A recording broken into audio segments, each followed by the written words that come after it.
Assalamualaikum warahmatullahi wabarakatuh. Alhamdulillah, selalu kita memuji Allah Subhanahu wa taala sebagai bentuk kepatuhan kepadanya dan agar seluruh kebutuhan kita dipenuhi olehnya. Dan juga kita panjatkan salam hormat kita, salawat dan taslim kepada Nabi besar Muhammad sallallahu alaihi wasallam sebagai bentuk kepatuhan kepada Sang Pencipta Allah dan agar kita bisa meraih pahala yang sudah dijanjikan sebagaimana telah dijadikan ibadah untuk orang-orang yang beriman. Seperti biasa kita melanjutkan bahasan dosa-dosa besar dan malam ini semoga Allah berkahi dosa besar ke-38, menguping omongan rahasia orang. Sebagaimana atau seperti biasa saya mengingatkan kembali judul yang lalu adalah mendustakan kadar atau takdir dan sudah panjang lebar kita jelaskan dosa besar ke-37. Dan juga saya akan mulai seperti biasa dengan kronologis atau mukaddimah dan pembukaan. Allah Subhanahu wa taala teman-teman sekalian menyediakan untuk kita fasilitas dan fasilitas ini banyak sekali, layak pakai, sempurna dan memang dipandu fungsi-fungsinya.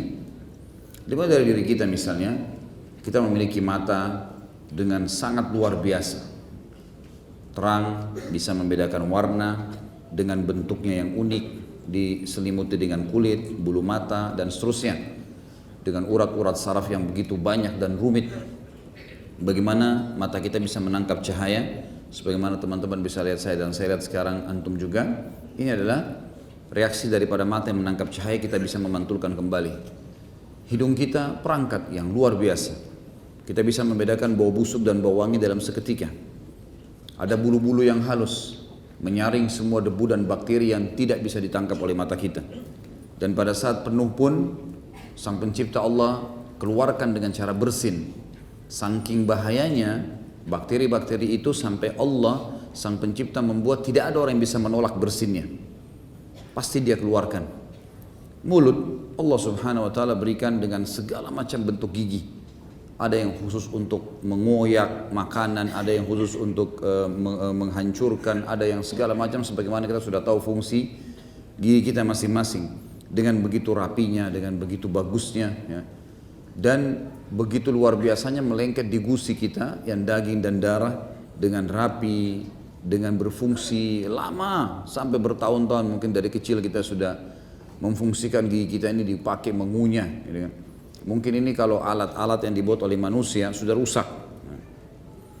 Kemudian kita punya lidah, daging yang kecil, bisa membedakan mana rasa manis, pedas, asam, kecut, segala macam hal dalam waktu yang seketika. Kita bisa bedain langsung. Perangkat yang luar biasa. Bibir juga seperti itu. Dengan indahnya Allah berikan dua buah bibir sampai Allah mengatakan alam naj'al lahu ainain wa lisanan wa syafatain. Bukankah manusia sudah kami jadikan buat mereka dua buah mata, kami jadikan juga buat mereka lisan, lidah, dan kami jadikan menghiasi lidah itu bibir, dua buah bibir bawah dan atas yang berfungsi, bisa bertemu sehingga mengatur suara yang keluar. Belum suaranya, belum kerongkongannya, belum segala macam. Begitu pula ada tangan kita bisa menjamah dengan sangat sensitif. Kita bisa tahu oh ini barang tajam, oh ini barang panas, oh ini barang yang halus dengan jaman tangan. Kaki kita juga seperti itu, dipakai untuk berjalan dengan jarak jauh. Luar biasa, tidak pernah rusak, tidak pernah apa-apa. Ya. Kalaupun ada luka, bisa terobati dengan secara otomatis alami. Dan ada perangkat juga di tubuh kita yang namanya kuping. Sama, fungsinya mendengar. Menangkap suara-suara yang bisa kita mengetahui apa tujuan dari suara itu, membahayakankah, keraskah, pelankah, ya? Atau mungkin baik buat kita. Seperti sekarang kita mendengarkan ceramah, insya Allah baik. Kita mendengar Al-Quran baik, gitu kan? Dan kita bisa tahu, oh ini suara orang teriak ingin menyerang kita misalnya, kita jadi tahu. Maka ada fungsinya, gitu. Begitu pula Allah Subhanahu wa taala menyiapkan untuk kita perangkat-perangkat di luar tubuh. Seperti air, api, udara, ya, tumbuh-tumbuhan, hewan-hewan, disiapkan semua. Dan Allah Subhanahu wa taala menundukkan untuk manusia. Menundukkan untuk manusia. Sebesar apapun hewan itu tunduk dengan manusia. Allah berikan manusia akal, mereka bisa menggunakan akal mereka sehingga akhirnya menaklukkan hewan yang besar. Dengan tembakan, dengan apalah, panahan, dengan segala macam hal manusia bisa lakukan, gitu kan. Manusia bisa melakukan apa saja, semua yang di langit dan di bumi, di alam semesta Allah tundukkan buat manusia. Sampai Allah Subhanahu wa taala menyebutkan dalam ayatnya, "Wa sakhkhara asy-syamsa wal qamara da'ibain." Allah menundukkan buat kalian matahari dan bulan, dan dua-duanya memang berfungsi membantu manusia. Cahaya matahari di pagi hari, cahaya bulan di malam hari, gitu kan. Dan Allah Subhanahu wa taala banyak sekali menyebutkan dalam ayat-ayat Al-Qur'an tentang Allah menundukkan lautan supaya di atasnya bisa dilewatin oleh manusia, bisa ditangkap ikannya, bisa berenang ke dalam, banyak bisa diambil batu-batunya, segala macam hal. Seluruh yang di alam semesta ini, langit dan bumi Allah tundukkan buat manusia. Sang pencipta Allah teman-teman sekalian menciptakan semua perangkat-perangkat ini untuk memenuhi kebutuhan kita, bukan untuk disalahgunakan. Makanya sang pencipta Allah berikan kepada kita cara menggunakannya. Dengan menurunkan perintah, mana yang boleh, mana yang enggak boleh. Ada halal, ada haram. Mana yang mata kita boleh lihat, mana yang tidak boleh. Mana yang telinga kita boleh dengar, mana yang tidak boleh. Mana yang mulut kita bisa makan, lidah kita bisa rasa, tenggorokan kita bisa telan, tubuh kita bisa kelola, mana yang tidak boleh. Dari makanan halal boleh, yang haram tidak boleh. Mana tangan kita yang boleh dijamah yang halal, mana yang tidak boleh. Mana yang kaki kita boleh melangkah, mana yang tidak boleh. Semua dipandu. Kemudian juga dari hal-hal yang di luar Allah ciptakan supaya menyempurnakan akal manusia dan manusia bisa menyadari penciptanya sangat sempurna. Bagaimana sang pencipta Allah juga menjadikan di sekitar kita ada yang diciptakan yang baik dan yang buruk. Dan Allah pandu, ini tidak baik ya, babi yang bertaring, jangan dimakan. Ini yang ada baik nih, sembelih aja, potong, makan, diajarkan, diberikan ilmu manusia untuk bisa mengelola makanan tersebut dan seterusnya. Intinya teman-teman sekalian, kita tidak dibolehkan di dalam agama Islam untuk menyalahgunakan anggota. Kalau kita salah gunakan, maka akan ada hukuman, ada konsekuensi. Kita tahu misalnya orang dalam Islam disuruh turunkan pandangan matanya, nggak boleh lihat yang haram. Bahkan kata Nabi SAW, siapa yang menurunkan pandangan matanya dari sesuatu yang diharamkan oleh Allah, melihat lawan jenis yang tidak halal buat dia misalnya, maka Allah akan tanamkan di dalam hatinya kenikmatan iman sampai hari kiamat. Di sini kata ulama hadis, bukan Nabi SAW mengatakan kenikmatan iman sampai dia mati, enggak, sampai hari kiamat. Maksudnya apa? Kata para ulama hadis, kalau ada orang yang terus saja turunkan pandangan matanya, tidak melihat sesuatu yang Allah haramkan, maka dia akan merasakan kenikmatan iman. Maksudnya tidak akan terganggu keimanannya. Karena gangguan 50% bahkan 70% dari kehidupan seseorang di antara manusia, di antara kita, lawan jenisnya. Kalau lawan jenis ini bisa tidak dilihat, yang tidak dihalalkan oleh Allah, kita akan aman. Lalu kita nikmatin yang Allah Subhanahu wa taala halalkan. Tatapin mata istri, mata suami, nikmatin bagaimana indahnya rambutnya, bagaimana lembutnya tangannya, itu boleh kita nikmatin, silakan. Bahkan Nabi SAW mengatakan 3 hal yang tidak termasuk hal yang sia-sia. Kata Nabi SAW, 3 hal tidak masuk hal sia-sia. Yang pertama adalah seseorang yang mengurus tunggangannya untuk berjihad. Ngurus kudanya, ngurus pesawat tempurnya, ngurus mobil tanknya, pokoknya untuk jihad, biar dia semalam suntuk, biar 24 jam tidak tidur, dia ngurus, ngerawat, bersihin, rapiin, mungkin perbaikin yang rusak, maka tidak dianggap sia-sia. Dianggap ibadah maksudnya. Yang kedua, orang mencari nafkah di jalan Allah, dan yang ketiga adalah bercandanya laki-laki, suami dengan istrinya atau istri sama suaminya. Jadi kita boleh nikmatin yang halal, silahkan. Mau begadang, mau ngobrol, mau ciuman, mau lampiasin, silahkan, pada itu. Dan subhanallah, orang yang suka guddul basar, turunkan pandangannya dari yang haram, dia akan sangat menikmati pasangannya. Karena dia hanya akan melihat ke sini. Sampai seorang salaful ummah pernah disebutkan, ditanya waktu dia keluar lalu dia balik, istrinya tanya, sudah berapa wanita yang kamu tatap di jalanan? Lalu dia mengatakan, alhamdulillah, saya takut pada Allah dan bukan padamu. Dari saya keluar dari rumah sampai saya kembali lagi, saya tidak melihat kecuali jempol kaki saya. Jalan dia lihat ke bawah, kalau perlu dia bicara sama sesama jenis, kalau lawan jenis dia nggak apa. Maksudnya saya tidak pernah lihat lawan jenis saya. Sebagian di antara mereka berdoa, ya Allah, kalau seandainya jadikanlah semua lawan jenis yang tidak halal buat saya itu tidak punya nilai di mata saya, tidak ada syahwat saya pada mereka. Sampai Allah kabulkan, dan dia mengatakan, sampai kalau saya melihat seorang wanita yang tidak halal buat saya, seperti saya melihat sebuah tembok. nggak ada sama sekali mengganggu syahwatnya, maka dia hanya lampiaskan kepada yang dihalalkan. Itu kenikmatan iman yang luar biasa, karena dia menggunakan yang apa yang Allah kasih ini, ya, itu di jalan Allah. Dan yakinkan dan pastikan teman-teman sekalian, setiap fasilitas ini kalau kita gunakan sesuai dengan yang Sang Pencipta mau, maka dijamin awet. Dijamin awet, kekuatannya kah, fungsi-fungsinya kah, segala macam. Ada seorang syekh di Saudi, saya pernah ceritakan ke sini tapi saya ulangi lagi, review karena berhubungan dengan bahasan kita. Beliau sudah sangat tua, umurnya sekitar 70 tahun. Satu waktu pergi rekreasi sama murid-muridnya, kemudian di tengah lautan berhenti, kapal itu rusak dan tidak bisa, harus berenang mendekatkan ke tempat pulau terdekat. Ada kelihatan pulau terdekat, dia harus turun berenang. Murid-muridnya nggak ada yang tahu berenang. Subhanallah, syekh yang tua ini umurnya sekitar 70 tahun tadi, kurang lebih sekitar gitu. Kemudian tiba-tiba dia membuka jubahnya, dia membuka imamahnya, kemudian dia turun ke lautan. Dia berenang, dia menyelamatkan satu persatu muridnya, bahkan barang-barang sempat diselamatkan sama dia. Setelah sampai di pulau, murid-muridnya bilang, "Syekh, dari mana kekuatan ini, Masya Allah? Kami lihat anda ini berwibawa, bersahajang, kayak nggak mungkin ini terjadi pada orang seumur anda dan kondisinya seperti ini. Selama ini dilihat orangnya sangat lembut, nggak ada keterampilan." Kata dia, "Hai murid-muridku, aku dari masa muda tidak pernah meletakkan, menyentuhkan anggota tubuhku pada yang haram. Maka Allah menjaganya. Allah menjaganya." Jadi ini penting untuk dijaga. Begitu pula dengan hidung kita, begitu pula dengan mulut kita. Tidak boleh mencium teman-teman sekalian kecuali yang dihalalkan saja. Lampiaskan pada yang dihalalkan, gitu kan? Dan jangan pernah menggunakan istilah coba-coba dengan dosa. Tidak usah coba. Nggak perlu diincipi, nggak perlu. Nggak perlu coba, nggak perlu coba, nggak perlu tahu. Dosa nggak usah tahu. Cukup kemasan, oh ini dosa, udah selesai. Nggak usah bilang saya harus coba dulu supaya saya tahu bagaimana dosa itu. Nggak perlu. Nggak usah tes-tes, karena mengetesnya berbahaya. Dia seperti racun. Racun itu kita tahu tidak tahu dia racun tetap berbahaya buat kita. Begitulah dosa. Tetap ada efek jerahnya. Sunnatullah seperti itu. Jadi jangan dicoba-coba, nggak perlu. Begitu pula teman-teman sekalian, selain mencium juga tidak boleh memasukkan sesuatu yang haram. Harus dijaga teman-teman sekalian. Jadi kita tidak boleh sama sekali memasukkan sesuatu yang diharamkan oleh Allah ke dalam tubuh ini, nggak bisa.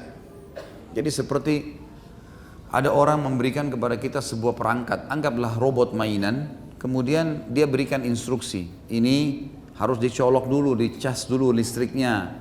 Nanti tidak boleh kena air, ini kalau masuk air akan konslet. Ini nanti pakai baterai jenis ini, kalau pakai yang lain tidak bisa jalan. Dan beberapa macam instruksi lah. Lalu ada orang datang dikacoin nih semua.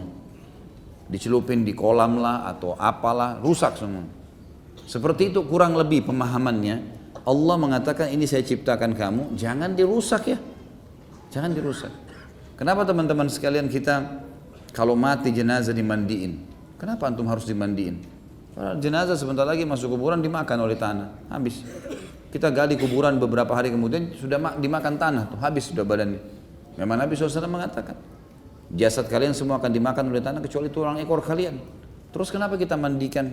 Kenapa kita pakai daun bidara? Kenapa pakai wangi-wangian? Kenapa pakai kain bersih baru, kain kafan? Kenapa nggak begitu saja sudah ditaruh, gitu kan? Karena kita harus kembalikan kepada Sang Pencipta dalam kondisi baik. Allah pinjamkan baik, kita kembalikan baik. Itu ajaran dari Allah Subhanahu wa taala. Kuping yang kita sedang bahas sekarang, jangan pakai kecuali pada yang halal. Jangan pernah sentuhkan teman-teman sekalian. Jangan pernah dengar yang haram, ada sesuatu yang haram langsung hindarkan diri, tutup kuping itu. Dengar gosipnya orang, dengar fitnah kah, atau perkataan-perkataan yang tidak baik, atau mendengarkan musik, ya. Udah, dengarkan dia tilawah Al-Quran, dengarkan dia ceramah. Karena Allah suruh begitu. Kemaluan jangan letakkan kecuali pada tempat yang dihalalkan. Allah mengatakan illa ala azwajihim au ma malakat aimanuhum. Mereka tidak boleh menyentuhkan kemaluan mereka kecuali pada pasangan mereka. Juga sama dengan kaki, nggak boleh melangkah. Kalau masih ingat kisah Urwah bin Zubair rahimahullah yang beliau pernah dipotong kakinya. Umurnya sekitar umurnya kalau tidak salah 45 tahun pada saat itu. 45 atau 46 tahun. Kemudian kakinya dipotong gara-gara kena penyakit. Lalu setelah dipotong dia angkat kakinya lalu dia mengatakan, segala puji bagi Allah yang telah menitipkan kau padaku selama 40 tahun sekian, belum pernah satu kali pun saya gunakan kau ke tempat yang haram. Lihat bagaimana mereka menjaga anggota tubuhnya dari yang haram, teman-teman sekalian. Tidak ada kata terlambat. Saya sudah pernah dulu maksiat, oke lah. Dari sekarang ke depan, belum terlambat. Perbaiki, jaga semuanya teman-teman sekalian. Jaga perangkat-perangkat ini dijaga. Kita kalau jaga, kata Nabi SAW kepada Ibnu Abbas, ya gulam, ihfadillaha yahfaduk. Jagalah hubunganmu sama Allah, jaga halal haramnya, jaga perintah dan larangannya. Dia pasti akan jaga kamu. Ihfadillaha tajidhu tujahak. Jaga selalu hubunganmu dengan Allah, kau akan dapat Allah di hadapanmu, selalu ada. Pasti tidak pernah lepas. Perintah dari Nabi SAW. Jadi gunakan pada tempatnya teman-teman sekalian. Dioles tubuh ini dengan hal-hal yang halal. Selalu kritis. Sabunnya, samponya, hand body-nya, apa saja. Jangan kena merek saja. Haram jangan, halal kita pakai. Kembali kepada kuping teman-teman sekalian. Kuping ini, penglihatan dan hati, seringkali Allah sebutkan dalam Al-Quran, kalau ini yang paling banyak permintaan atau pertanggungjawabannya hari kiamat. Sebagaimana Allah katakan, a'udzubillahi minasyaitonirrajim, innas sam'a wal basara wal fuada kullu ulaika kana anhu mas'ula. Sesungguhnya penglihatan, pendengaran dan hati itu semua akan diminta pertanggungjawabannya. Kata ulama, kenapa harus telinga sama mata? Kenapa bukan tangan yang Allah sebut? Kenapa bukan kaki? Kenapa bukan kemaluan? Lalu ulama rincikan. Para ulama mengatakan, rahimahumullah, bahwasanya mata dan telinga lah sebab bagaimana anggota tubuh semuanya jadi rusak. Dosa semuanya dari sini. Mulai melihat dan mulai mendengar. Lalu tercantol di hatinya, seakan-akan ini ayat berurut ya. Innas sam'a, sesungguhnya pendengaran, dia mulai mendengar. Wal basara, penglihatan. Wal fuada, kemudian baru hati. Kullu ulaika kana anhu mas'ula. Semuanya itu akan diminta pertanggungjawabannya. Jadi memang dimulai dari pendengaran. Pendengaran mulai mendengar suara orang, perempuan dengar suara laki-laki, laki-laki dengar suara perempuan, lalu tersentuh, lalu mulai tertarik untuk melihat akhirnya hatinya tercantol dan seterusnya akhirnya berbuat kemaksiatan. Jadi kita harus hati-hati sekali teman-teman sekalian. Di antara hal yang diharamkan selain dengar musik dan seterusnya adalah menguping dan mendengar omongan orang. Kalau kita tidak ada urusannya sama sesuatu perbuatan teman-teman, jangan campurin. Nggak usah campuri kalau tidak urusan sama kita. Nggak usah sengaja nguping. Orang lagi ngomong di telepon dekatin kuping kita. Nggak perlu. Orang lagi lihat di mobil kita dekatin ke mobil. Ada orang begitu ya, fudul namanya. Semua cari tahu semua. Mobilnya orang kacanya gelap dilihat sama dia. Untuk apa ini? Lihat tokonya orang, lihat rumahnya orang, pagar ada apa di dalam. Kenapa? Mau dia pasang 1000 pohon, rumahnya dia. Apa urusan sama kamu gitu? Ya. Tapi ada orang begitu subhanallah. Selalu mau cari tahu tentang orang, gitu kan? Jadi semuanya, matanya selalu mau melihat, tangannya selalu mau megang, telinganya selalu mau mendengar. Ini bahaya sekali. Dan orang seperti ini terlihat dari aplikasi lisannya. Biasanya orang yang banyak ngomong. Selalu setiap kali ketemu sama kita, apa saja semua bidang seperti dia kuasain. Karena kupingnya selalu mendengar. Dia tidak bisa menyortir lagi mana baik, mana buruk, gitu kan? Jadi hati-hati teman-teman sekalian. Maka harus hati-hati sekali. Ada seorang ulama namanya Syurahbil atau dikenal dengan Syu'bi. Beliau mengatakan ada satu orang Arab Badui duduk di majlisku. Beliau punya halaqah pengajian di Irak pada zaman dulu. Ini zaman tabi'in, ulama yang belajar dari sahabat, termasuk muridnya Abdullah bin Umar, Abdullah bin Abbas radhiyallahu anhum ajma'in.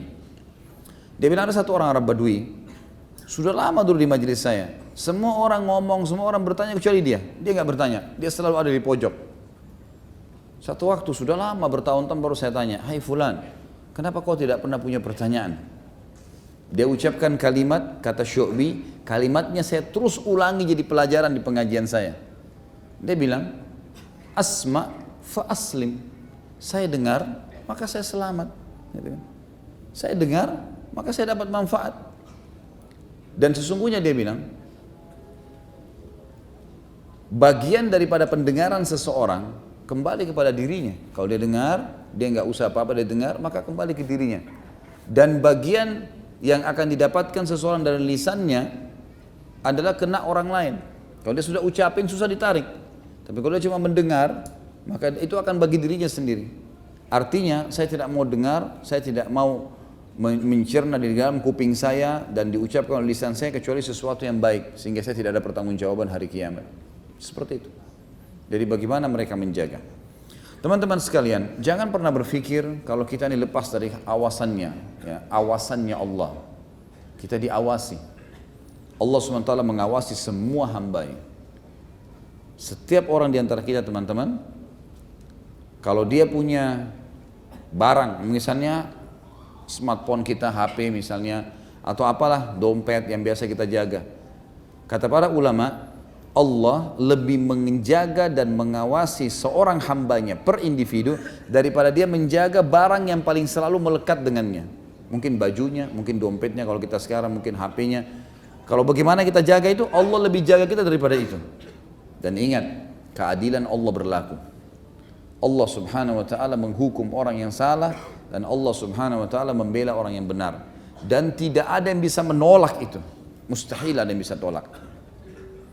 Saya akan angkat kisah Nabi Musa alaihissalam berhubungan dengan masalah ini. Salah satu riwayat menjelaskan Nabi Musa alaihissalam ini pernah di Tursina, lagi nunggu Taurat turun dalam 40 hari. Ada banyak kejadian, salah satu kejadiannya adalah Nabi Musa alaihissalam duduk. Kemudian dia mengatakan, ya Allah, aku ingin sekali melihat kasus yang membuktikan keadilanmu. Maka Jibril AS datang dan mengatakan, hai Musa, Tuhanmu mengirimkan salam dan berkata, kalau kau mau menunggu kasus yang terjadi, kemudian mau membuktikan di situ keadilan Allah, menghakimi sendiri, sulit. Kau tidak akan sabar. Kata Musa, saya akan sabar dengan taufik dari Allah. Baiklah, Allah kabulkan. Musa AS disuruh datangin salah satu mata air di situ, di sekitar Tursina. Tursina ini teman-teman padang pasir dan gunung-gunung batu. Jadi cuma itu saja, tidak ada tumbuhan, bahkan Tursina itu jarang sekali tumbuhannya. Jadi padang pasir sama gunung-gunung batu. Maka Musa alaihissalam pergi cari, ada mata air yang Allah tunjuk. Kamu di situ hai Musa, tidak usah buat apa-apa, cuman menyaksikan kejadian saja. Baiklah, Musa alaihissalam cari posisi yang orang tidak ada lihat. Memang tidak ada orang, kosong waktu itu. Dengan hikmah Allah tiba-tiba lewat seorang laki-laki menunggangi kuda. Dia haus, dia turun, dia minum. Kemudian di situ di pinggang sebelah kirinya ada kantong, ada uang dinar jatuh dari pinggulnya. Orang ini tidak sadar, dia habis minum, dia naik kudanya, dia pergi. Musa alaihissalam lihat, ini orang pertama datang. Jibril suruh tunggu, sabar. Ada lagi orang kedua dan orang ketiga. Orang kedua adalah datang anak kecil, umur 9 atau 10 tahun, belum balik. Lewat di situ, dia minum air, dia lihat ada kantong duit, diambil, dia pergi. Selesai. Sabar Musa, ada orang ketiga, datang orang ketiga. Orang ketiga buta matanya. Orang tua buta matanya. Dia dengar suara air lewat di situ, terus dia mampir, dia minum, lalu dia uduk, dia mau sholat.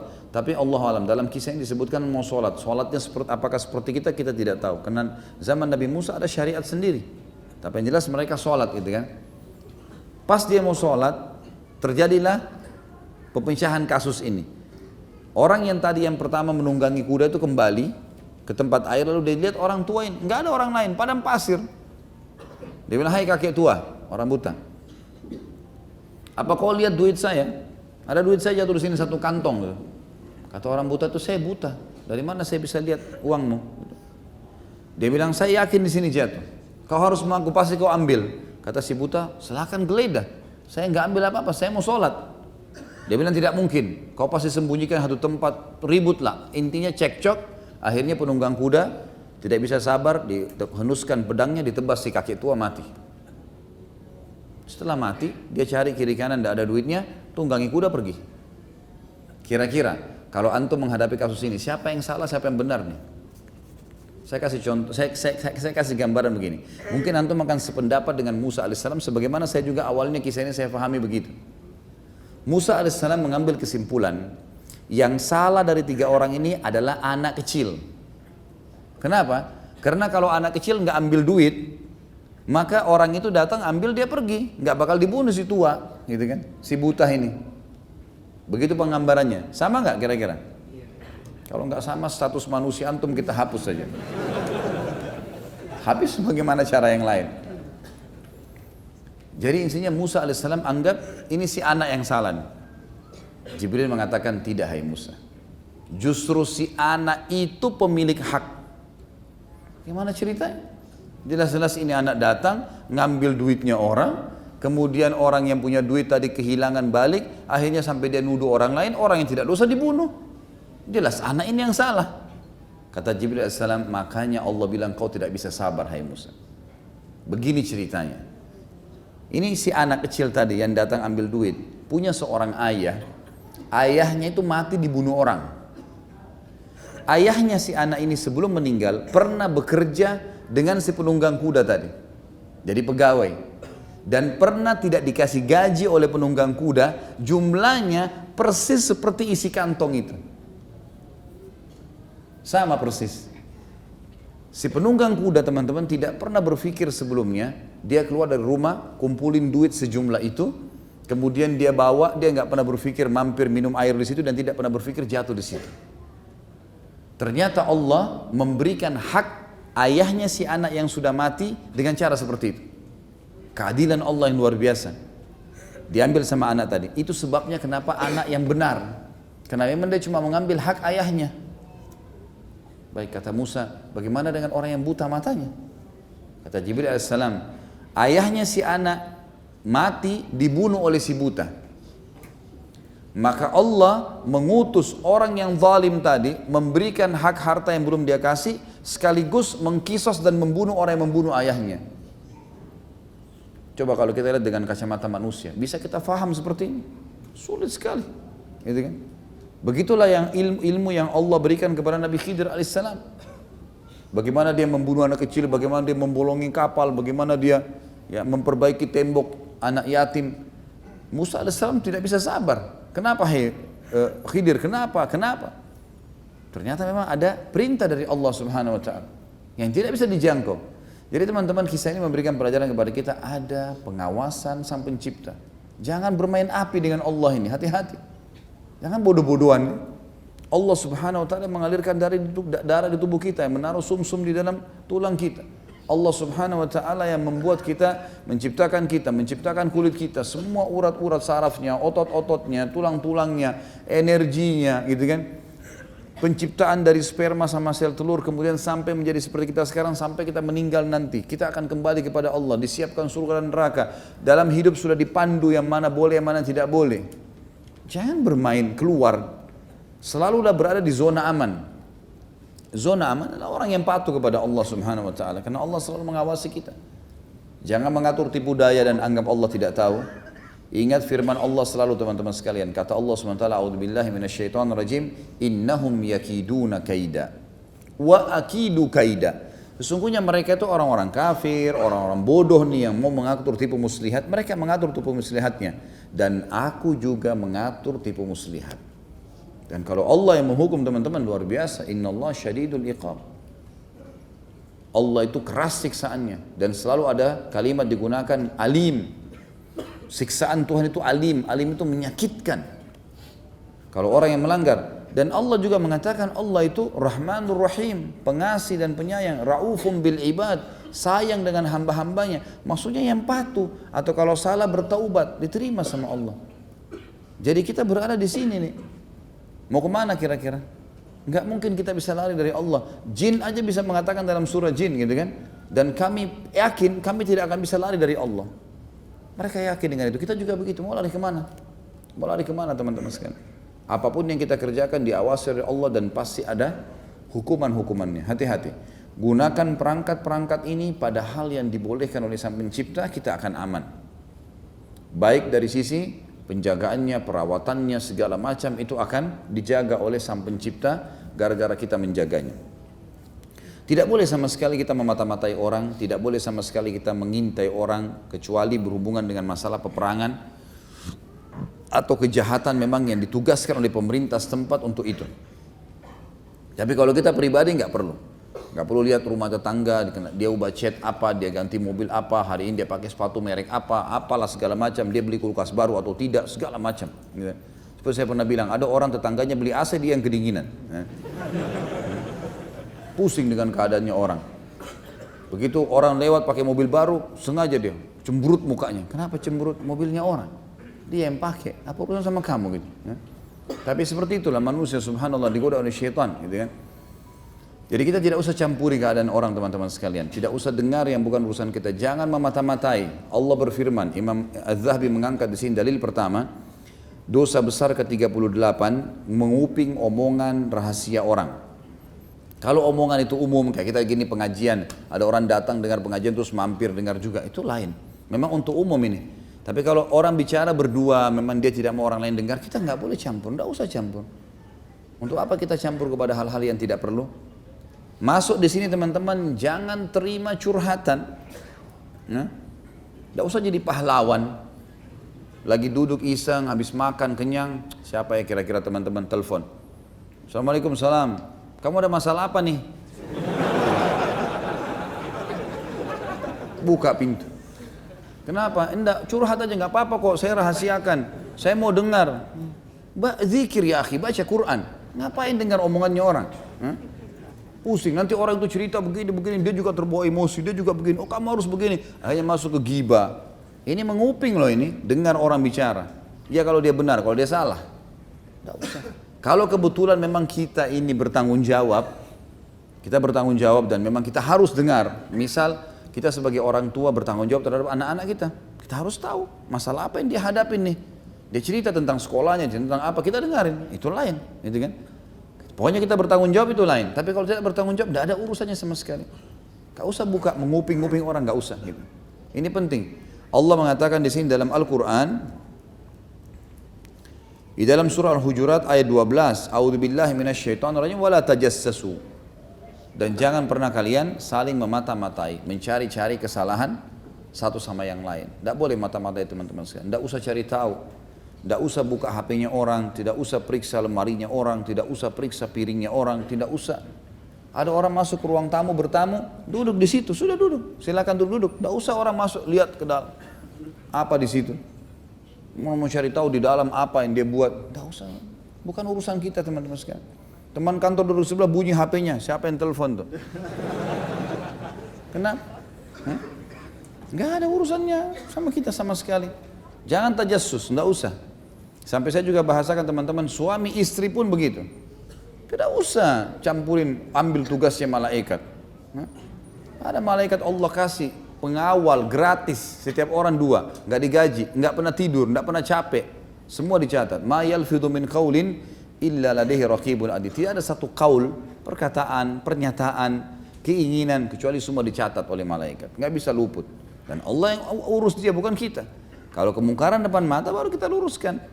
Kebenaran kita dukung, kan gitu. Selain daripada itu nggak usah campurin.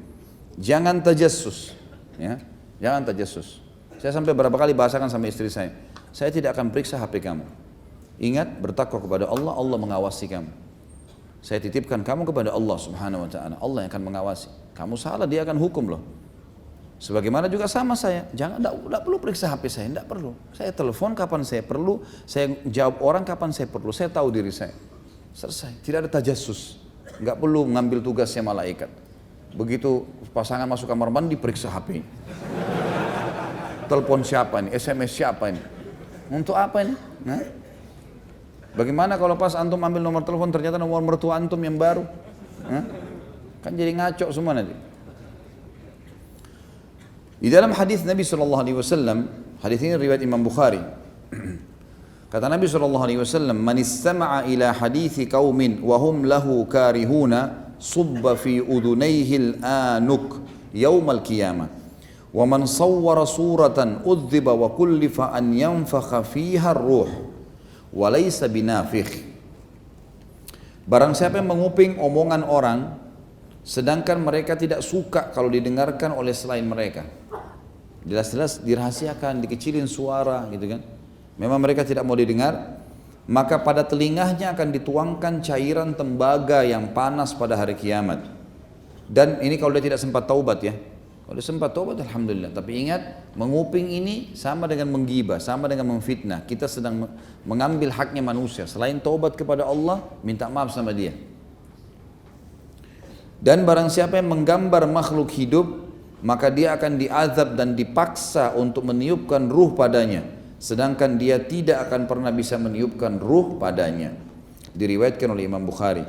Dan di sini disebutkan al-anuk, yang disebutkan dalam hadis tadi adalah ar-rasasul mudhab, atau tembaga yang dicairkan. Tembaga yang dicairkan. Hadis ini memberikan pelajaran kepada kita teman-teman sekalian, kalau kita sama sekali tidak boleh mencampuri urusan orang. Ini hanya mendengar loh ya. Kita mungkin tidak ikut-ikutan, cuma dengarin saja. Sama teman-teman antum nonton TV, dengar beritanya orang. Tadi telepon orang minta supaya curhat, masuk semua nih ya. Jadi nggak usah nonton sesuatu yang tidak penting. Kalau antum ada maslahatnya, nonton berita segala macam itu. Pernah istri saya lagi ngikutin berita politik. Dia lagi ikutin pagi-pagi habis sholat subuh, dengar berita politik. Saya tanya, apa yang kamu dengar? Lagi dengar politik. Kenapa dengar politik? Untuk apa? Ini waktunya zikir pagi, waktunya baca Al-Quran. Enggak cuma mau tahu perkembangan. Apa pentingnya buat kamu? Hah? Kamu jadi calon pilpres atau calon apalah gubernur kah? Mungkin ada kepentingan, ikuti perkembangan. Kalau tidak ada orang masya Allah di pinggir gang loh, semua berita di Indonesia dia tahu. Untuk apa ini? Untuk apa? Hebat? Tidak ada hebatnya itu. Kalau dia salah, beritanya itu salah bagaimana? Atau dia sudah terlanjur sebarin berita salah. Ini orang tidak mengontrol kupingnya, bahaya ini. Semua dia mau tahu gitu. Kalau ada kepentingan teman-teman, kita mau baca sesuatu, maka bacalah sesuatu yang ada untungnya buat kita, ada sesuatu. Kalau baca yang tidak ada hubungannya sama kita sama sekali, untuk apa? Gitu kan? Tidak nyambung, walaupun cuma mau ngisi waktu. Ngisi waktu sesuatu yang bermanfaat. Apalagi sekarang masya Allah di Google di mana-mana ini kita bisa apa saja yang kita bisa dapatkan. Sesuatu yang kita perlukan, spesialis saya A, kita tulis A. Saya kalau lagi iseng nunggu pesawat mau terbang, saya ketik di Google, apalah mungkin kisah tentang seorang sahabat, kisah mengharukan, kisah taubatnya seorang saleh, ketik saja keluar semua tulisan. Kita tinggal baca, tunggu 10 menit, 15 menit baca, bermanfaat buat kita. Tapi saya tidak bermanfaat buat saya kalau saya lihat majalah yang ada di situ berhubungan dengan fotografer misalnya. Saya lihat orang foto-foto, akhirnya ada nanti lawan jenis yang terlintas, nanti akhirnya ada ini, ada unsurnya. Bukan saya bilang batasi ilmunya, bukan.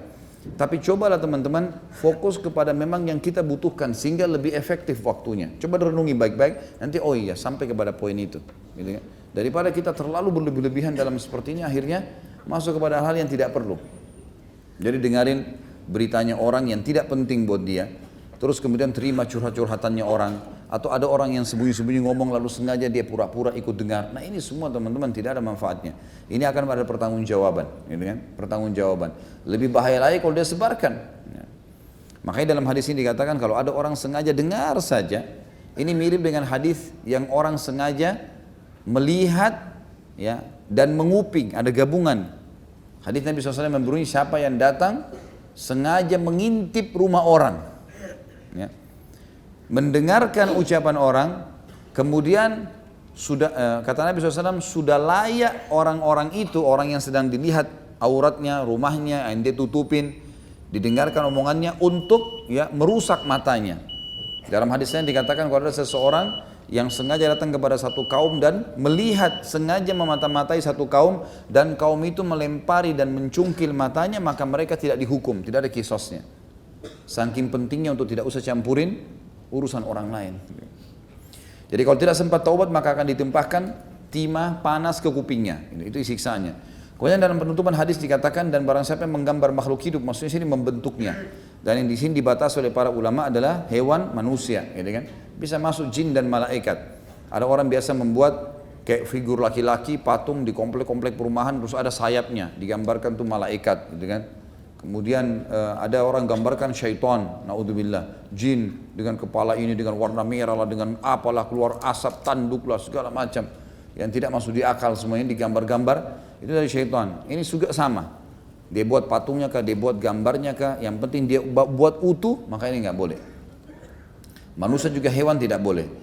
Ini baik dia gambar melukis ataupun dia sifatnya mengukir, membuat dari batu kayak patung.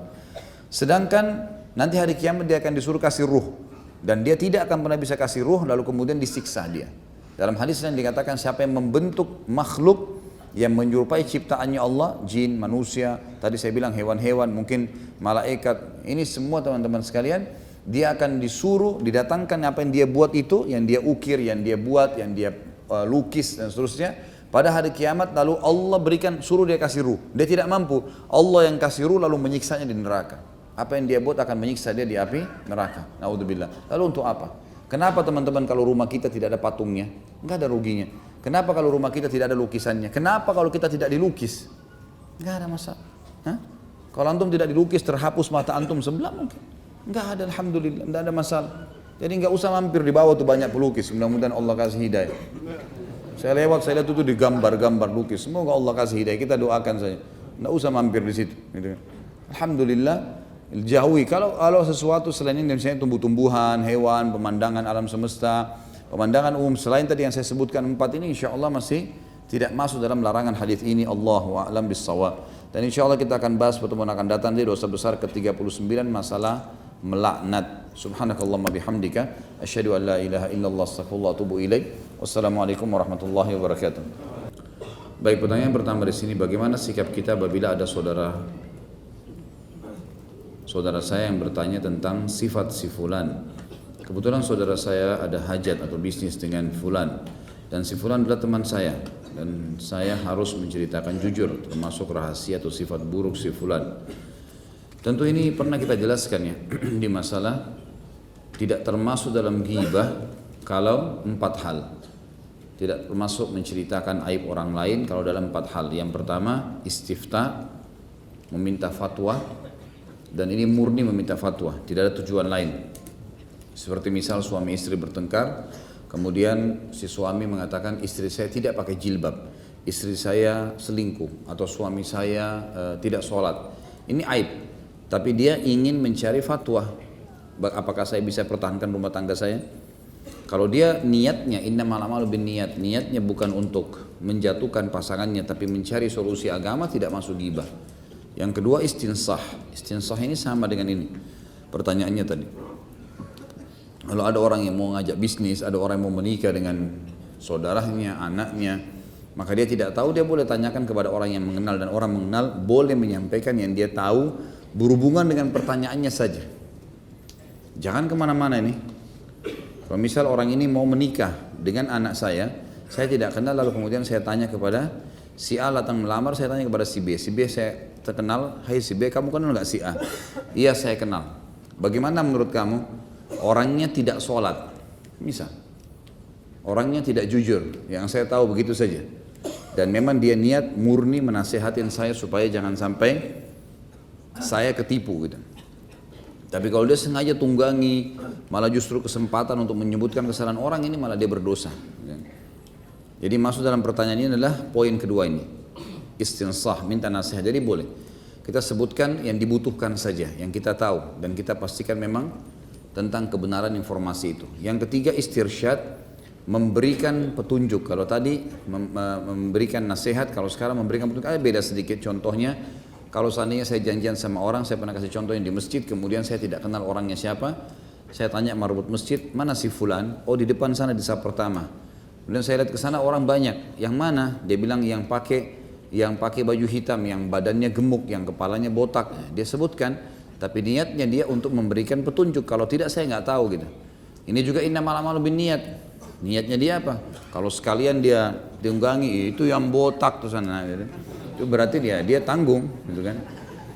Kemudian yang terakhir al-kuna wal alqab atau julukan ya. Kalau melekat padanya dan dia tidak tersinggung untuk itu, seperti pernah saya kasih contoh, ada 2 orang Ahmad mengundang makan di masjid habis Isya. Lalu salah satunya datang kepada marut masjid mengatakan, tolong iklanin semua jamaah masjid saya undang makan habis Isya. Pak Ahmad undang makan malam. Orang nanya, Pak Ahmad siapa? Ada 2 Ahmad di masjid, yang satu penjual kambing, satu penjual mobil. Oh Ahmad kambing yang undang misalnya. Tapi si Ahmad penjual kambing ini memang dia tidak merasa terganggu dengan istilah itu, julukan itu. Dia menganggap malah promosi buat dia, ya sudah. Itu namanya julukan yang dibolehkan. Bagaimana hukumnya petugas intelijen yang menguping untuk mencari informasi demi keamanan negara? Saya kan sudah bilang tadi, kalau berhubungan dengan tugas pemerintah lain, keamanan nasional itu lain, tugas pemerintah. Nabi SAW sering kali mengutus pasukan-pasukan yang mengintai musuh untuk menjaga keamanan Madinah, gitu kan? Ada yang bertugas jaga keamanan malam hari, keliling-keliling mencari tahu, memang begitu, tidak masalah, gitu kan? Atau dia sendiri memang bertanggung jawab dengan itu. Dia bertanggung jawab, misal kita bertanggung jawab tentang orang-orang yang masuk di penjara misalnya. Kemudian memang kita harus dengar dia ngomong apa dalam penjara ini. Karena jangan sampai dia buat konspirasi di luar tugasnya, maka itu tidak ada masalah kalau tugas dia. Ya. Bagaimana aku mengambil figur dengan digital atau foto? Kalau foto khilaf di antara ulama tentang masalah bolehnya. Gitu kan? Tentu yang saya simpulkan adalah kalau dari umumnya pendapat ulama semua boleh, gitu kan. Tetapi di sini ada kaidahnya. Tidak boleh tentunya foto sesuatu yang memperlihatkan aurat misalnya. Ya, perempuan dengan dada terbuka dengan apalah sengaja untuk mengular syahwat, ini nggak boleh, haram dalam agama. Gitu kan. Kemudian juga foto-foto yang menyebar aib orang lain. Misal memang sengaja dia main foto sembarangan orang, kemudian dia sengaja menghebohkan di dunia maya ini supaya ada sesuatu yang dia dapatkan dan seterusnya, ini semua adalah perbuatan-perbuatan haram. Tapi kalau foto ijazah, foto paspor, ya, sampai pada tingkat mungkin orang foto sama teman-temannya tapi dia simpan untuk dia saja, tidak ada sesuatu. Saya sama teman saya seorang ustadz foto kemudian saya simpan di HP saya karena saya pernah ketemu misalnya di mana gitu, ada sesuatu. Atau suami istri dia simpan hanya untuk dia saja, tidak ada satu panggilan agama itu, maka itu tidak ada masalah insya Allah. Dan ini tidak masuk dalam larangan yang tadi yang kita bahas itu, ya. Yang maksud itu patung, ya, lukisan. Orang memang sengaja melukis wajah karena foto itu di antara pendapat Syekh Utsaimin rahimahullah, beliau mengatakan seperti saja orang melihat dirinya di kaca, karena sama seperti di kaca itu pantul seperti itu. Dan sekarang sudah umum pendapat ulama tentang masalah itu, cuma memang jangan disalahgunakan, gitu kan. Ada orang masya Allah semua difoto, apa saja lihat foto sana, foto sini, foto sana, tidak ada gunanya, hanya kelihatan auratnya orang atau habis waktunya untuk itu, gitu kan. Ada orang pernah, subhanallah, karena banyaknya orang masuk ke Masjid Nabawi semua pakai foto sana sini. Syekh Hudzaifah pernah hafizahullah, beliau istirahat imam Masjid Nabawi langsung menegur tuh. Beliau langsung pegang mic habis salat lalu beliau mengingatkan, hai muslimin bertakwalah kepada Allah, ini masjid Rasulullah SAW. Apa ini cuplak-cuplik foto-foto sana sini sembarangan, gitu kan. Mungkin satu foto melihat karena bagus kubahnya, mungkin dua, tapi orang semuanya, gitu. Orang-orang pun difoto semua, polisinya difoto semua, untuk apa? Sesuatu yang tidak perlu. Bagaimana caranya menjaga pandangan di saat zaman seperti ini? Pergi ke kantor aja udah berhamburan wanita pakai rok pendek. Jangan dilihat.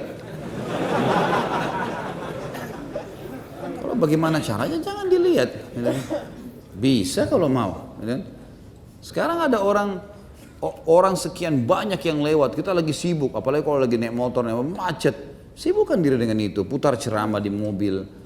Kalau di motor dengarkan ceramah di headset, sibukkan diri dengan tilawah. Insya Allah itu akan mengontrol kita kan. Kalau memang dasarnya dia pakai motor sambil ngeliat-lihat, ya memang itu dia salah sendiri. Kenapa dia iseng melihat?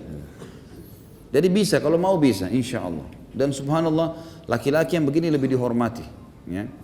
Ada satu kejadian saya diceritakan oleh seorang dai di Amerika, itu terjadi di lift di satu kantor.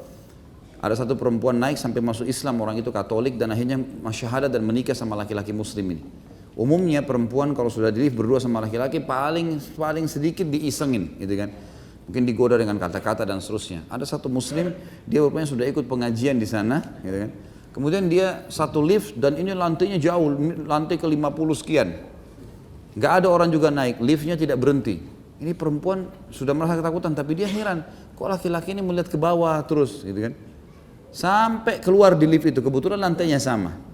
Waktu sudah keluar pun, Perempuan ini rupanya diam-diam liatin laki-laki ini keluar, kemudian dia bicara sama resepsinya, ada perempuan juga, dia tidak lihat sambil melihat ke arah meja lalu dia bertanya di mana ini, di mana itu, selalu gitu, pandangan ditujukan. Dia penasaran, dia datang sama dia tanya, kenapa Anda tundukkan mata? Kenapa tidak melihat ke saya, tidak melihat ke orang ini? Penasaran, dia tanya. Dia bilang, saya muslim, agama saya melarang melihat yang bukan mahram, dan itu untuk menjaga hati saya. Dia bilang, apa benar itu ajaran agama kamu? Iya. Bisa terangkan itu agama kamu apa? Diterangkanlah, akhirnya tertarik masuk Islam dan menikah sama orang ini. Gara-gara dia guddul basar. Gitu kan. Jadi itu di wilayah yang jelas-jelas lebih bebas dari Indonesia. Bisa orang lakukan.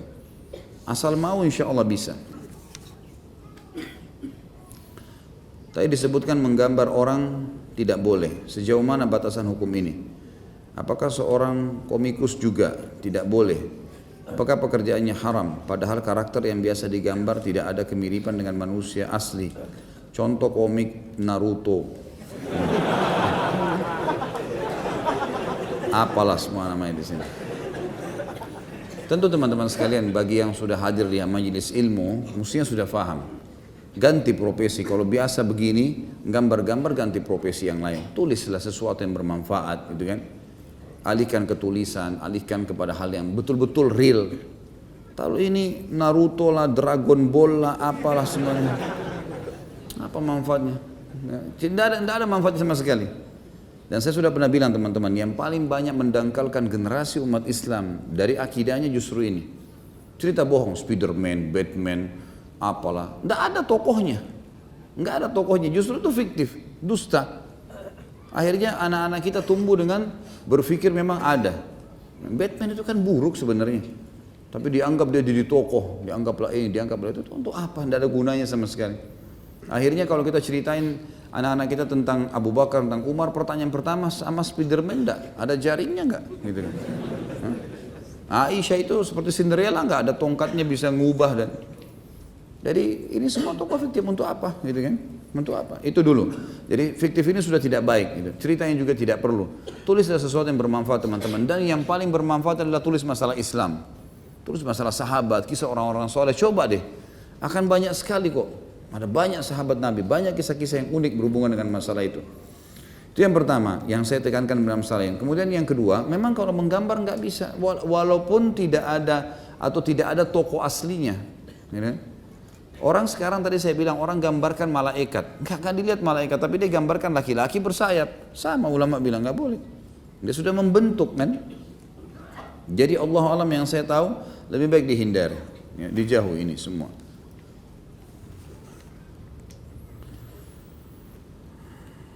Haruskah kita menundukkan pandangan apabila menonton TV atau membaca majalah? Kalau anak naik motor, anak menundukkan pandangan, anak takut nabrak Ustaz.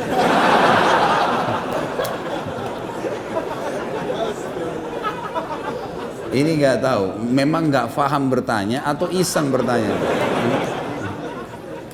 Ya akhi, kalau lagi naik motor lihat jalanan, jangan lihat setir, tabraklah.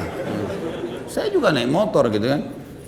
Artinya menurunkan pandangan dari yang dilarang, kan gitu.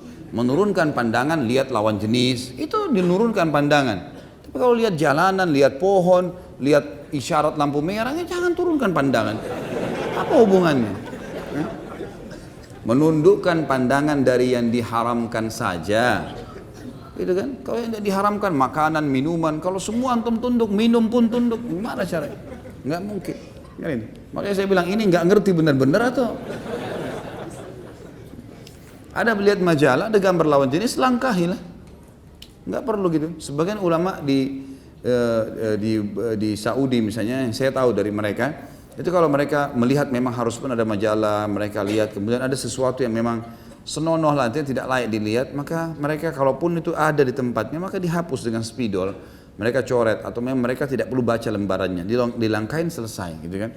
Atau memang kalau tidak ada hajat nggak usah dilihat sama sekali, lebih penting begitu. Bagaimana dengan nonton TV misalnya? Tergantung apa yang dilihat di sini.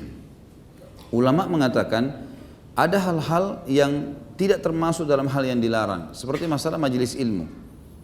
Karena orang kalau ceramah dilihat, orang mau tahu orangnya, maksudnya dia ngomong apa, orang tahu.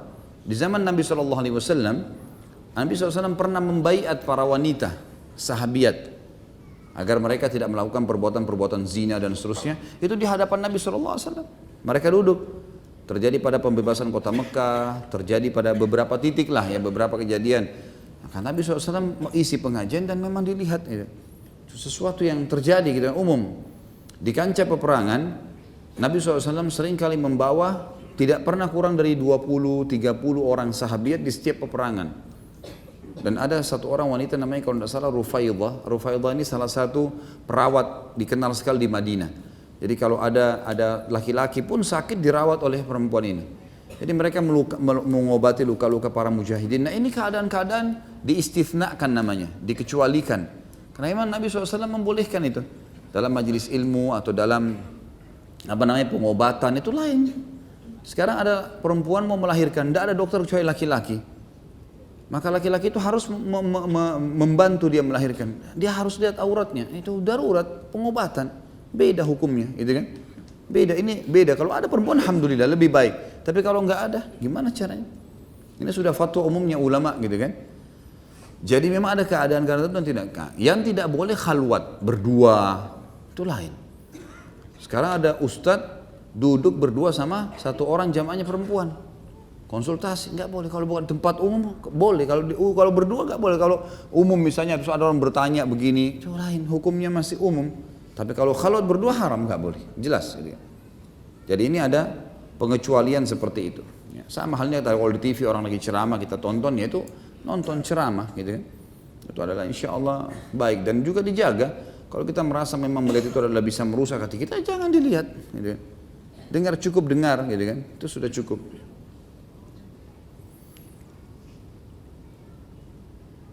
Apa ini? Di kos saya punya speaker. Juga ada banyak teman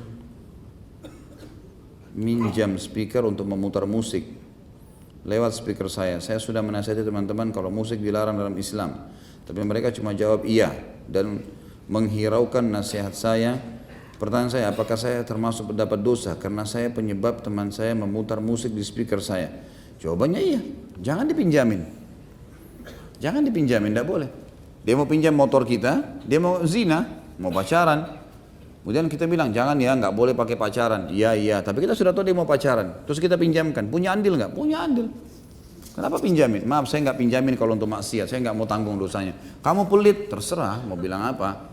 Nah, ini haram, dosa dalam agama, saya nggak mau dapat dosa. Jawab apa adanya ya. Saya sudah pernah ajarkan kaidah, ucapkan fi sarahatin raha. Di setiap keterus terangan ada ketenangan jiwa. Terus terang saja. Maaf, saya nggak bisa karena ini. Kenapa kamu nggak datang semalam di acara saya? Maaf, saya nggak datang karena ada musik. Banyak orang lawan jenis terbuka auratnya. Saya takut saya berdosa. Jadi maaf, saya nggak datang. Apa adanya, sampaikan. Supaya jelas kenapa kita nggak datang. Kalau tidak orang bisa sangka buruk nanti. Jika kita sombong lah dan seterusnya ya. Setiap hari tempat kerja saya mendengarkan musik. Dari peraturan tempat kerja saya memang diharuskan untuk menyetel musik. Kadang saya berpikir untuk resign dari tempat kerja saya sekarang. Apa yang harus saya lakukan Pak Ustadz? Sedangkan di tempat kerja saya bisa sholat 5 waktu di masjid. Itu pun jam keluar untuk sholat dipotong gaji tiap bulannya. Dan peraturan kerja pun dilarang pakai headset untuk mengakalinya. Allah kalau tanya saya pribadi, saya bilang berhenti. Kalau saya pribadi, bagaimana caranya? Di perusahaan apa dimaksa orang dengar musik? Gimana caranya orang dipaksa untuk dengar? Kalau dia putar dia sendiri atau apalah mungkin itu lain. Tapi kalau enggak, kecuali kalau antum kerja di diskotik, antum kerja memang dasarnya tempat musik. Tapi kalau kerja umumnya, kemudian dia haruskan, ini satu hal yang harusnya tidak boleh ya. Jangan dipaksain, coba bicara dulu. Maaf ya, saya muslim dan saya tahu ini tidak boleh. Saya sudah pengajian, saya tahu ini musik nggak boleh dan saya tidak mau mengganggu iman saya. Saya mau tetap bekerja, tapi tolong izinkan saya untuk tidak dengar ini. Oh nggak bisa peraturan gini-gini ya, sudah keluar. Tawakal Allah, cari tempat kerja lain, gitu kan? Saya sudah berapa kali bahasakan, jangan lemah teman-teman sekalian. Harus lebih kuat keyakinan kita kepada Allah daripada kebutuhan dunia. Allah yang mengalirkan darah di urat saraf kita, kemudian kita ketakutan, gimana caranya? Kita lebih takut kepada pimpinan daripada Allah Azza wa Jalla. Ini pemahaman yang salah ini. Gimana hukumnya seorang atasan yang melakukan penilaian terhadap bawahannya dan harus menyampaikan baik buruk kinerja karyawan tersebut? Saya sudah bilang, kalau bertanggung jawab, boleh. Dia bertanggung jawab. Saya ditunjuk kepala divisi tertentu, kemudian saya harus supervisi urusan kerja. Saya dapatlah ada orang yang memang tugas saya harus mencari, kalau dia salah diingatkan, saya lapor ke atasan saya. Tugas itu nggak apa-apa. Yang dimaksudnya tidak boleh mengorek-ngorek, sengaja mencari tahu, itu yang tidak boleh, gitu kan. Jadi itu nggak ada masalah kalau ini. Tapi ini juga harus difahamin ya. Ada satu waktu saya lagi nyusun salah satu makalah dulu S2, karena saya ambil di manajemen pendidikan, saya temukan disuruh tulis sebuah makalah, pas saya yang kena, subhanallah. Giliran judul itu manajemen konflik. Saya pertama bingung, apa nih manajemen konflik nih? Kemudian saya cari, baca buku-buku, beberapa literatur dari Amerika lah, atau literatur dari Indonesia lah, segala macam. Saya kumpulin, saya temukan dari Timur Tengah juga ada mungkin 1-2 buku. Saya temukan ternyata memang ini seperti sistem baru lah waktu itu ya. Mungkin sekitar tahun 99 sampai 2001 waktu itu. Saya tidak tahu sekarang mungkin sudah tidak dipakai, tapi memang ada sistem baru di perusahaan-perusahaan di Amerika waktu itu, mereka pakai manajemen konflik. Apa itu? Beberapa pimpinan perusahaan, dia menganggap kalau perusahaannya tidak ada konflik, tidak ada masalah, berarti tidak sehat. Maka dia sengaja cari konflik. Dia sengaja pegawai ini disuruh mata-matain yang itu, yang ini disuruh mata-matain yang sana. Atau kadang-kadang dia sengaja taruh dompetnya untuk mengetes pegawainya. Nah ini namanya konflik. Gitu kan? Ini sebenarnya sendiri di ilmu manajemen itu ditolak sebenarnya. Sebagian kecil orang setuju, yang lainnya banyak orang tidak setuju. Kebetulan saya susun makalahnya. Semua dari mana idenya, siapa yang membuat ide ini, bagaimana berapa perusahaan mana saja yang jadi contoh yang sudah pernah menerapkan, apa sebab-sebabnya diterapkan, segala macam lah gitu kan. Maka saya temukan ternyata ini konflik ya. Kalau yang dimaksud penanya di sini, kalau ada orang dia menggunakan manajemen konflik untuk mencari keburukan pegawainya, ini nggak boleh dalam Islam, nggak boleh. Tapi kalau memang dasarnya dia bertugas, dia harus tahu. Dia tugasin pegawai, maka dia pasang CCTV untuk mengawasi pegawainya. Benar nggak? Ada pencurian nggak? Itu haknya dia, karena dia tugas atau dia pemilik modal. Itu tidak ada masalah. Apabila kita melihat atau mendengar sesuatu yang tidak baik, maksiat, dengan kita berwudu, apakah secara otomatis dosa tersebut terhapus? Tentu saja mendengar tadi, kalau menguping yang seperti yang kita bahas, dosa besar. Nggak cukup dengan wudu, ya. Sengaja mendengar omongan orang, itu adalah dosa besar. Sebagaimana tadi kita sudah sebutkan, kalau dosa besar harus taubat nasuha. Yang gugur dengan wudu, ya, gugur dengan langkah ke masjid, gugur dengan ibadah-ibadah umumnya adalah dosa-dosa kecil. Makanya Imam Nawawi mengatakan dosa besar diampuni kalau memenuhi syaratnya, meninggalkan dosa itu seketika, menyesali dan janji sama Allah tidak mengulanginya. Saya ini seorang desainer pakaian dan untuk memberikan gambaran akan pakaian yang ingin saya buat, saya sering menggambarkan pakaian tersebut beserta dengan bentuk tubuh manusia juga. Apakah diperbolehkan Ustaz? Dan jika tidak, apa saran Ustaz terhadap hal tersebut? Karena saya pernah lihat di buku panduan sholat ada gambar contoh manusia. Tentu ulama mengatakan kalau wajahnya dihilangkan seperti patung tapi nggak ada wajahnya, nggak ada mata, nggak ada hidung gitu kan, polos saja wajahnya, ini ulama mengatakan bukan manusia. Hanya berbentuk saja tangan untuk meletakkan baju, itu masih dibolehkan. Makanya di beberapa buku sifat sholat itu memang wajahnya dihapus kan. Kalau ada wajah berarti sudah lengkap seperti manusia, itu tidak dibolehkan. Allahu a'lam.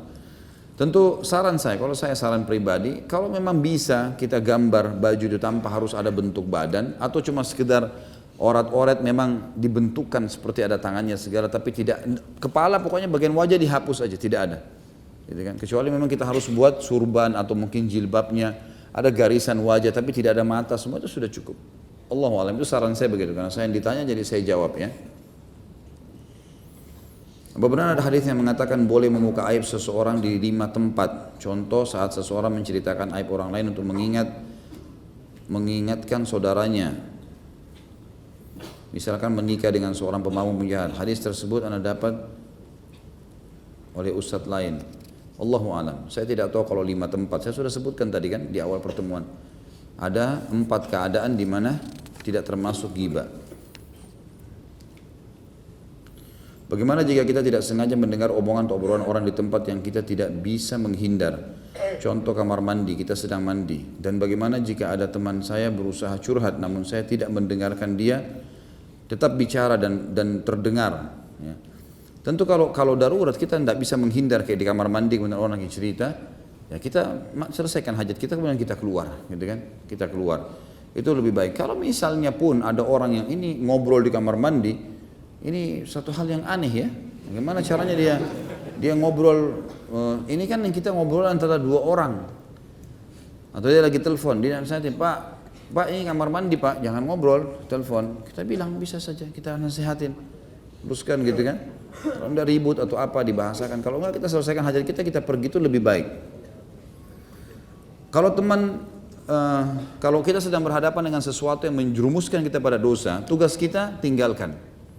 Teman ini tetap mau ngomong, tinggalkan aja. Saya nggak bisa dengar nih. Masa dia mau kejar terus baju kita, kamu harus dengar nggak?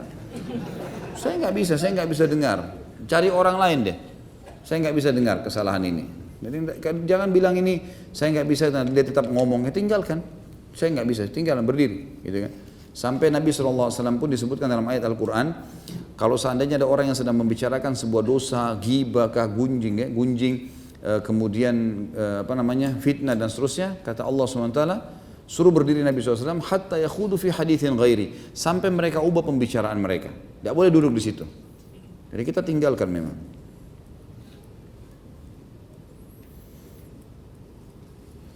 Bagaimana patung untuk mempelajari anatomi manusia? Kalau saya sudah bilang tadi, kalau patung itu dihilangkan wajah, tidak berbentuk manusia, mungkin memang ada dadahnya tapi urat-uratnya sekian, kedokteran ilmu pengetahuan itu lain. Dan pokoknya usahakan ditinggalkan yang sempurna. Dan kalau kita misalnya guru SD, kita harus memperlihatkan misalnya gambar burung apa gitu ya, pakai foto lah. Sekarang sudah ada foto kan. Ini fotonya, ini hewannya ini hewannya ini, tidak usah lukisan. Makin kita hindari lukisan makin bagus, karena kalau foto masih ada ulama yang membolehkan. Tapi kalau itu memang harus dipakai karena pendidikan di ilmu kedokteran anatomi tubuh manusia, maka biasanya kan ada yang dicopot-copot ya, ditempelin bagian dadanya, di bagian wajahnya ada sebagian dibuka, maka uratnya di bagian dalam seperti ini. Maka itu untuk belajar. Mungkin cara yang terbaik kalau yang kita mau supaya menghindari ancaman tadi dalam hadis adalah bagaimana yang tidak lagi dipakai itu dicabut gitu. Misal bagian wajah dicabut saja, kemudian yang sedang dipelajari bagian dada, bagian perut, nah itu seperti itulah. Allah alam, itu cara solusi yang terdekat. Karena kalau utuh maka tetap masuk dalam larangan. Bagaimana jika anak yang mendengarkan pembicaraan orang tua sedangkan si anak tidak tahu apa pembicaraan itu, bersifat rahasia, sedangkan orang tua boleh mendengar pembicaraan anak? Tentu saja kita bisa, rahasia itu ketahuan kok. Ya, kita tahu rahasia itu biasanya orang sembunyi, memojok, orang dalam kamar. Itu memang orang. Kalau orang ngomong dia pasti ngomong di depan umum. Jadi kalau kita tahu orang tua kita mendengar membicarakan sesuatu, kan kita bisa tahu kok. Misal kita tahu bicara orang tua kita lagi bertengkar misalnya, kemudian dia lagi bicara, ibu kita lagi bicara sama ayah. Kita tahu itu adalah masalah. Udah kita menghindar lah ke teras rumah, tidak usah didengar, gitu kan? Tidak usah nguping, karena tidak ada urusan sama kita. Kalau orang tua mendengarkan pembicaraan anak, dia berkewajiban, dia tanggung jawab. Saya bilang tadi, kalau orang punya tanggung jawab, dia boleh, dia punya hak, gitu kan? Karena dia harus tahu anaknya, dia tanggung jawab di hadapan Allah Subhanahu wa Ta'ala. Masya Allah, panjang sekali nih.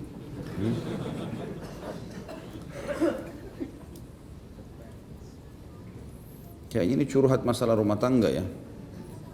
Baiklah, yang pertama saya tidak mungkin baca ini di sini. Ini seorang ibu bertanya, karena kalau masalah aib jangan diceritakan dah, gitu kan? Jangan diceritakan. Ini kalaupun ibu bertanya dengan cara bukan di depan umum. Dan saya terus terang melihat, saya sarankan diri saya dan juga teman-teman dai, kalau ada curhat seperti ini jangan dibaca. Si fulan, atau misal dia bilang saya pernah berzina, saya sudah tobat, saya pernah mabuk, ini semua nggak usah disebut teman-teman. To the point. Saya tidak khusyuk dalam sholat. Kadang-kadang begitu ya, saya dulu pemabuk, saya dulu pezina, sekarang saya tidak khusyuk, apakah memang itu ada hubungannya? Tidak usah dijawab itu, tidak usah ditanya itu. Saya sekarang tidak khusyuk dalam sholat, apa sarannya Ustaz? Nanti Ustaz Pak, coba istighfar, mungkin ada dosa di masa lalu, coba ini, coba itu. Jadi tidak usah sebutkan aib. Masalah kasus menghadapi rumah tangga, saya tentu kita doakan di sini semoga ibu ini yang bertanya dan seluruh muslimin yang punya masalah rumah tangga diselesaikan oleh Allah Subhanahu wa taala. Itu yang pertama. Yang kedua, saya sarankan selalu kembali ke hukum Allah karena hukum Allah tidak akan salah. Sebaik-baik panduan adalah hukum Allah, gitu kan? Siapa yang salah di antara suami istri, dia harus minta maaf. Siapa yang benar, dia memaafkan. Nah, yang begitu. Ya, manusia bisa berbuat salah. Itu yang kedua. Kita sudah doakan tadi yang pertama. Yang kedua adalah bagaimana dia bisa berbesar hati, lapang dada. Kalau dia benar dia maafkan, kalau dia salah dia meminta maaf. Yang ketiga, dia coba menghilangkan bekas daripada perbuatannya. Karena gini, semua teman-teman punya bekas. Kita habis makan, ada bekas makan kan? Masih terasa di tenggorokan, terasa kenyang, ada minum, bekas minum ada. Kita tuangkan air di meja ini, kalau kita angkat saja gelasnya, di sini ada bekas airnya. Kalau mau bagus, harus bersih, diangkat sumber masalah, dibersihkan bekasnya. Kalau masih ingat saya pernah kasih contoh, kalau ada orang lewat di depan rumah kita, kita tidak sengaja membuang air, tidak niat untuk mengenakan dia, tapi kita buang, dia lewat pas kena. Ada dua cara, pertama kita cuma minta maaf, selesai, itu nggak cukup. Kita minta maaf, ingat ada bekas di bajunya. Bahasakan ke dia, saya keringkan bajunya ya, biar saya gantiin baju lain. Kalau dia sudah bilang, udah nggak apa-apa, ini saya sudah maafkan. Dia sendiri sudah mau mengambil alih bekasnya, oke, aman. Tapi harus hilangkan bekasnya. Bekas ini kalau berhubungan dengan kesalahan harus dihilangkan teman-teman. Kalau berhubungan dengan ibadah, biarkan. Misal, bekas daripada majelis ilmu, ada terasa keimanan, biarkan, pertahankan. Bekas pergi haji, bekas pergi jihad, merasa lebih dekat dengan surga, merasa dekat dengan itu, biarkan, tidak apa-apa. Kalau berhubungan sama ibadah, biarkan bekasnya. Tapi kalau berhubungan dengan maksiat, hapus semuanya. Semua situasi, kondisi, teman-teman, fasilitas yang berhubungan dengan dosa, hapus sama bekas-bekasnya semua. Jangan lagi simpan foto-foto, jangan lagi simpan ini, jangan lagi sengaja lewat di tempat, dulu saya pernah di sini nih. Nah, kalau bisa jalan-jalan lain, nggak usah ke situ. Memang begitu. Kalau antum hilangkan bekasnya, maka akan aman. Baik, saya masuk di masalah suami istri, karena ini pertanyaan suami istri. Kalau seandainya kita pernah membuat suami atau istri kita sakit hati, kita harus tahu teman-teman, tidak cukup dengan minta maaf. Ada bekas dalam hatinya orang. Mungkin kita pernah buat salah, kita pernah menyakiti hatinya, bekasnya harus dihilangkan. Nggak bisa enggak. Jadi kita minta maaf ya, baik, kira-kira apa yang masih mengganjal di hati kamu? Oh, saya masih merasa begini-begini, waktu itu kamu ucapkan kalimat ini, baiklah. Kalimat itu satu persatu, saya minta maaf ya, saya janji tidak ulangin kalimat itu. Ada lagi yang lain, 1, 2, 3, 4, 5, sampai clear. Nanti kalau clear ini, itu syaitan tidak bisa tunggangin untuk mengulangi masalah yang sama. Jadi bekasnya hilangkan, sehingga nggak ada lagi, gitu loh. Jadi tidak cukup minta maaf ya, jangan kita, saya kan sudah minta maaf, ya sudah, kalau nggak mau maafin terserah. Ini sama saja. Ya. Artinya dia memperkeruh permasalahan, sudah salah terus merasa seakan-akan dia benar, nggak bisa. Ya, salah harus kita mengalami, apa boleh buat, gitu kan? Harus kita tahu masalahnya. Jadi hilangkan bekasnya, gitu kan? Ini penting sekali dalam masalah rumah tangga begini. Baik, kemudian dalam masalah rumah tangga teman-teman sekalian, jangan libatkan orang ketiga kecuali ulama. Ini sudah pernah saya titik beratkan. Khusus dalam masalah-masalah kita yang kita sedang hadapin, kalau umum ya, global kegiatan kita di kantor segala, kembalikan pada ahlinya. Kita punya masalah di administrasi. Baik, cari orang ahli administrasi yang bisa membantu kita memecahkan kasus itu. Jangan tambah OB misalnya, OB sudah cukup. Yang kita butuh ini akuntan, panggil akuntan untuk kerja, gitu. Maka tepat pada tempatnya kan, seperti itulah. Dalam rumah tangga begitu teman-teman. Seorang dai, seorang ustadz telepon tanya, ya beritain saya begini, tolong apa jalan-jalan keluar agama, begitulah. Gitu. Jangan libatkan orang tua, jangan libatkan apalagi teman-teman. Ada orang semua temannya satu kantor, semuanya tahu masalahnya, tetangganya semua tahu masalahnya. Saya mau cerita ya masalah saya, tapi jangan cerita orang ya. Sehari ini, besok cerita sama fulan, saya mau cerita sama kamu, jangan cerita orangnya. Semua orang digituin. Orang pas dia lewat, oh si fulan, masalahnya semua orang tahu. Ini teman-teman sekalian salah ini. Dan dia akan bingung sendiri karena setiap orang akan berikan ide seperti cerita yang ditangkap. Saya kalau cerita tentang masalah A misalnya, saya yakin di sini teman-teman, antum semua yang hadir ini, yang Masya Allah jumlahnya sebanyak ini, itu pasti punya ide berbeda-beda. Kalau saya tanya pendapat, si fulan bilang begini, si fulan bilang begini, si fulan bilang begini, susah untuk menyatukan itu. Maka ini bahayanya kalau kita curhatnya pada orang yang bukan ahlinya. Mereka akan kasih kita bukan jalan keluar. Kalau kita kembali ke agama, Allah akan kita akan dipandu oleh para dai dan para ulama ini ke jalan Allah Subhanahu wa taala, maka itu solusi terbaik. Itu solusi terbaik. Saya pernah kasih contoh kan, ada orang subhanallah cerai akhirnya gara-gara si perempuan ini setiap ada masalah sama suaminya, telepon ibunya, telepon ayahnya. Dan dia pada saat sudah baikan sama suaminya, dia nggak cerita ke orang tuanya. Jadi orang tuanya cuma tahu buruknya terus. Satu waktu dia pulang ke salah satu kota di Jawa Timur, balik, subhanallah pas dia balik saya tahu kebetulan kasusnya, akhirnya oleh orang tuanya ditahan, nggak bisa pulang lagi. Kenapa? Karena dia cerita waktu dia tiba, suami saya begini, suami saya begitu, segala macam diceritain. Baiklah, akhirnya orang tua yang bilang kau sekarang nggak boleh kembali lagi sama laki-laki itu. Dia serba salah. Dia sebenarnya tadi cuma mau minta dukungan supaya suaminya dinasihatin oleh ayahnya, tapi karena ini sudah menumpuk, selalu diceritakan, akhirnya ayahnya bilang nggak bisa, kamu harus cerai gini, keluarga turun tangan semua, akhirnya sudah sampai pada perceraian, baru nyesel pada saat itu. Ini banyak sekali menjadi sumber permasalahan. Jadi jangan curhat ke sembarangan orang teman-teman sekalian. Makin kita tutup masalah kita itu makin bagus. Allah maha melihat kok. Kalau kita benar tadi saya bilang, memaafkan, kalau kita salah, kita minta maaf. Allahu a'lam. Mungkin begitu saya bisa kasih jalan keluar. Lebih daripada ini tentu saya tidak tahu karena saya tidak mengetahui masalah yang sedang dihadapin. Tetapi kita doakan semoga Allah menyelesaikan masalah ini. Mungkin sampai sini insya Allah kita ketemu di pekan ketiga, gitu kan? Subhanahu wa ta'ala. Semoga Allah menerima seluruh amal yang pernah kita kerjakan dan semoga saja seluruh amal yang akan kita kerjakan juga diterima olehnya. Semoga semua dosa yang pernah kita kerjakan tidak terkecuali dari yang kecil sampai yang besar, tersembunyi sampai terang-terangan, semuanya dengan kemahamurahannya Allah, dan semoga Allah mendengarkan ini dan menggantikan semua itu menjadi pahala dengan izinnya di malam ini. Dan semoga saja semua yang kita hadir di sini yang sakit disembuhkan penyakitnya, yang terlilit utang dilunasi utangnya, yang belum menikah dimudahkan mendapatkan jodoh yang baik, yang belum memiliki pekerjaan bukakan rezeki, dan juga bagi orang-orang yang menghadapi masalah, semoga Allah angkat semua masalah kita dan diganti menjadi kebaikan-kebaikan. Dan kita selalu doakan saudara kita di Palestina, di Syria, di Yaman, di Irak, di Myanmar, di Ahsa, dimanapun mereka berada yang sedang tertindas. Semoga Allah ikhlaskan niat mereka, terima para syuhada mereka, muliakan Islam di tangan mereka dan tangan kita semua. Dan semoga Allah dengan kemahamurahannya mempartisipasikan kita bersama mereka di pahala, baik dengan doa, dengan harta juga dengan jiwa kita. Dan semoga Allah menyatukan kita sekali lagi di surga Firdausnya tanpa hisab, di mana ia satukan kita di majelis ilmu yang mulia ini. Kalau ada benar dari Allah, kalau salah dari saya mohon dimaafkan. Subhanakallahumma wa bihamdika asyhadu an la ilaha illallah astaghfirullah wa atubu ilaih. Wassalamualaikum warahmatullahi wabarakatuh.